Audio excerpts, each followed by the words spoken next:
In 3 weeks down in Georgia, the House of Representatives is going to see the first major test of whether or not the resistance to Donald Trump is serious enough that it could actually tip the balance of power in Congress in 2018. April 18th, Jon Ossoff, the Democratic candidate, is running against a slew of Republicans to replace Tom Price, who became the Health and Human Services Secretary. Now Tom Price won by about 23 points in November. So you would think that maybe this isn't a seat that's remotely gettable. But Hillary Clinton actually only lost to Trump in that district by a point or two. So Republicans down there are not sold on Donald Trump. So anything is possible. This is a race where Democrats normally throw in about $10,000 and they assume that they're going to get blown out, and then they do get blown out. This time they're actually fighting for it. Grassroots activists around the country have kicked in something like $3 million, which is an extraordinary sum for this suburban Atlanta race.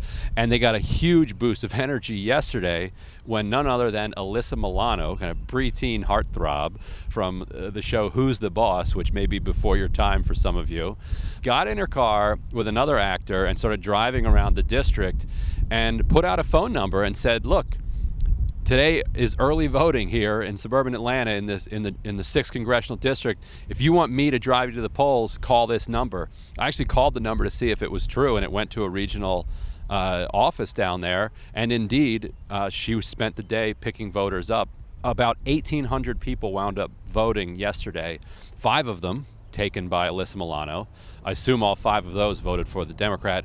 Overwhelmingly, Democrats were in the lead. Now, you can't take anything away from a single day, but it does mean that this is a race that's being fought hard. Now, it's what's called a jungle primary. So on April 18th, all of these candidates will be on the ballot, and if none of them get up to 50%, then they have a runoff in June. Now, there is a slight chance that if Alyssa Milano can pick up enough people around the district and get them to the polls on Election Day and during the next 3 weeks of early voting, that this kid, he's 30 years old, that this kid could actually get 50%, which would be an extraordinary rebuke to Donald Trump. His leading opponent is Karen Handel.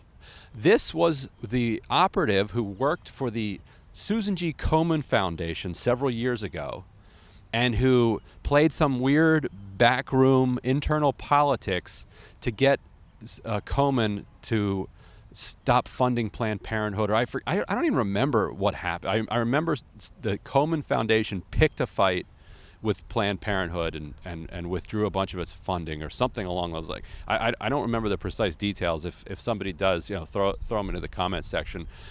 It emerged, actually thanks to reporting by Laura Bassett at the Huffington Post, that this woman, Karen Handel, who's this rabid anti-abortion, pro-life activist, had organized this kind of weird anti-Planned Parenthood movement inside the Komen Foundation, and she got pushed out of there. So several years later, here we are. She's running for Congress, and she's probably going to be the leading Republican candidate. And from what I've heard from Democrats down there, they actually hope that she emerges as the winner because she's a polarizing figure even within the Republican Party, so that Ossoff doesn't really have any Democratic competition. So he's going to come out of it and into the runoff with unified Democratic support behind him, whereas the Republican Party is going to be divided.